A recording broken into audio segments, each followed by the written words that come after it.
สวัสดีค่ะพี่น้องค่ะมาแล้วข่าวคราวเกี่ยวกับหมอร้องหมอลำศิลปินคนดังเกี่ยวกับอีหลาอุ๋งอิงเพชรบ้านแพงบอกได้เลยว่าแห้งบ่มีแผ่วพี่น้องค่ะแรงไม่มีแผ่วสุดปังตลอดเรื่องมาไล่ค่ะมาไล่ของอีหลาอุ๋งอิงในแต่ละมือในแต่ละงานพี่น้องบอกว่าจะเป็นมาไล่ไซข้อบอกว่าจะเป็นติบด้านหน้าเวทีมีแต่ผู้ปอน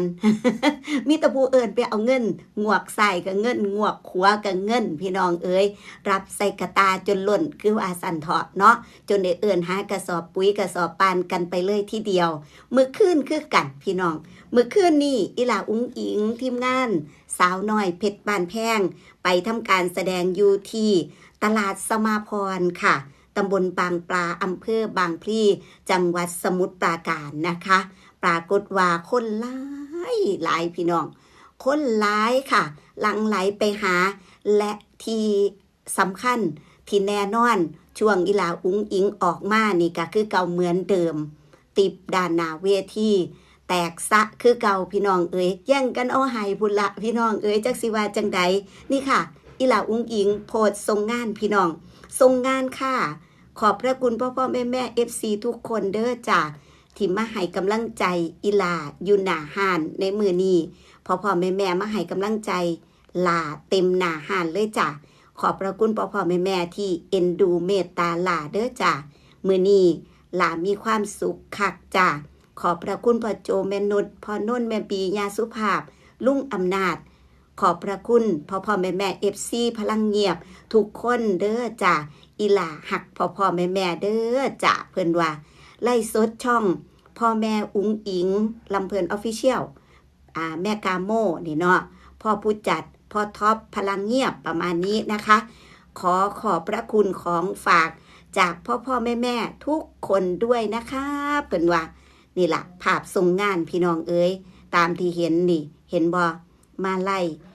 ล่เงินทั้งนั้นพี่น้องเอ้ยพุ่นน่ะจากของฝากของตอนน้ำนั่นล่ะพี่น้องแต่ว่ามาไล่เงินนี่เธอผู้มีมาลัยทุกวันนอนหลับได้เงินหมื่นนอนตื่นได้เงินแสน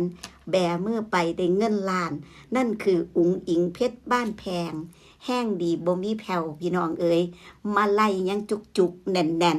สู้มือสู้ขึ้นคือเก่าขึ้นหลังนะคะพี่น้องส่วนมือแรกนี่อีหลาโพสต์ไว้แล้วนี่นะคะFacebook ใหม่เด้อพี่น้องเด้อตอนนี้มีผู้ติดตาม54,000 คนนะคะมีผู้ติดตาม 54,000 คนนี่คือเฟซจริงของอีหลาอุ๋งอิงนะคะเฟซใหม่อุ๋งอิงรัตนาพรเพชรบ้านแพงนี่นะคะพี่น้องนี่เด้อเป็นเฟซใหม่นะคะแล้วอีหลาอุ๋งอิงเพิ่นโพสต์ไว้คืนนี้เจอกันที่ตลาดอาม่าคลอง7ธัญบุรีนะคะอำเภอคลองหลวงจังหวัดปทุมธานีมาพอกันเด้อจ่าว่าสันมื้อแรกนะคะพี่น้องอยู่คลอง7เด้อค่ะเด้อตลาดอาม่าคลอง7นะคะไปพอกันกับอีหลาอุ๋งอิงกับทีมงานสาวน้อยเพชรบ้านแพงนะคะเพิ่นโพสต์ส่งงานแล้วก็โพสต์นัดหมายพ่อแม่ FC ไว้เรียบร้อยนะคะนี่เป็นความเคลื่อนไหวที่เห็นในFacebook ของอีหลาอุ๋งอิงเนาะเดี๋ยวขยับไปเบิ่งทางพ่อเอกแน่จักนิดนึงมีความเคลื่อนไหวหยังแน่พ่อแม่อุ๋งอิงบ่ทันได้เบิ่งคือกันพี่น้องกำลังว่างนี่ล่ะค่ะ กำลังว่างว่าเว้าข่าวนี่ล่ะว่าซั่นเนาะได้คุยกันช่วงเช้าสิยากแน่ว่างมากก็จะเป็นช่วงบ่ายๆมาพี่ละพี่น้องเอ้ยมีความเคลื่อนไหวหยังกับพ่อแม่อุ๋งอิงแฟนเพจเดี๋ยวเด้อจ้ากำลังเบิ่งอยู่เพิ่นโพสต์หยังบ่เพิ่นแชร์โพสต์อีหลาอุ๋งอิงส่งงานเนาะพอเอกแชร์โพสต์แล้วก็ก่อนหน้านั้นก็มีคลิปของอีหลาอุ๋งอิงบรรยากาศนี่ล่ะพี่น้องเบิ่งที่ล่ะบรรยากาศเบิ่งที่ล่ะว่าซั่นเอาแคปรูปมาเด้อกันเนาะ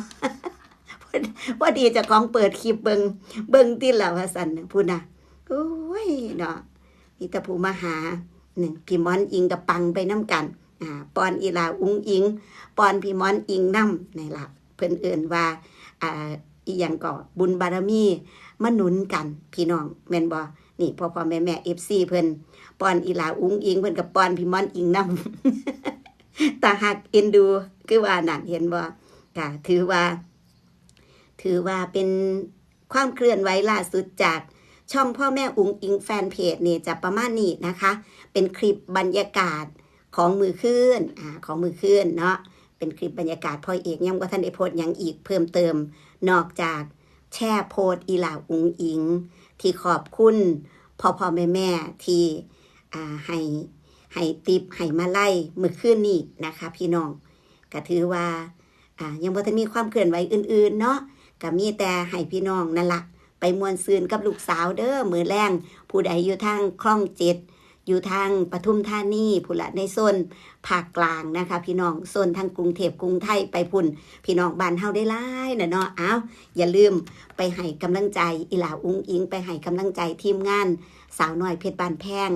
หลายๆแล้วกันนะคะพี่น้องเอาเว้าเรื่อง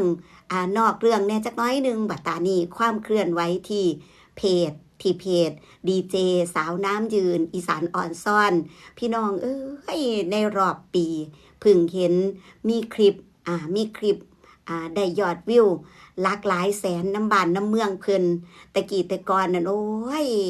คลิปหาหลักพันก็ยากกว่าซั่นมื้อว่านี่มีคลิปนึง600,000 กว่านะคะพี่น้องก็ถือว่าขอบคุณได้หลายในรอบปีเด้อพี่น้องเด้อสำหรับคนบ่ดังคือว่านั่นล่ะเนาะถ้าเป็นแบบคนเพิ่นดังการที่คลิปจะแตกล้านแตกหยังนี่เป็นเรื่องง่ายแฮงแต่สำหรับคนธรรมดาคือสาวน้ำยืนจังซี่การที่จะมีคลิปแตกแสนเนี่ยหืดขึ้นข้อพี่น้องยากหลายนะคะแต่มือว่านี่ไปฟุกย้อนพี่น้อง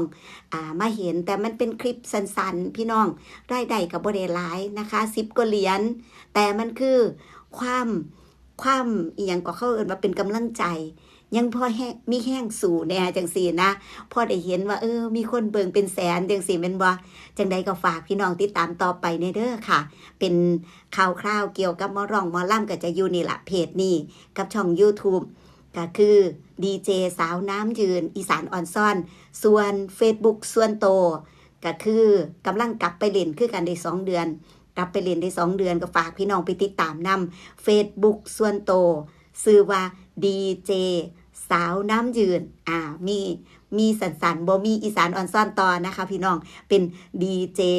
สาวน้ำยืนนะคะนี่เด้อเอาแปะไว้ให้น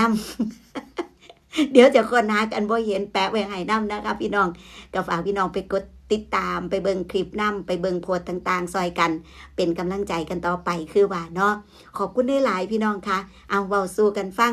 ประมาณนี้ก่อนส่วนข่าวอื่นๆจังว่ากันยังบ่ทันได้เบิ่งอีหยังหลายไปกว่านี้เพราะว่ากินข้าวเที่ยงแล้วนะคะช่วงบ่ายก็เริ่มว่างแล้วตอนนี้ก็หาอีหยังเว้าก็น่าแบบนี้เนาะทักทายกับพี่น้องมาพี่น้องเดี๋ยวจังติดตามกันในคลิปต่อไปเนาะคลิปนี้เอาไว้สำนีก่อนขอบคุณหลายๆที่ติดตามนะคะอยู่ดีมีแห้งหักแพงแบ่งปันค่ะสวัสดีค่ะ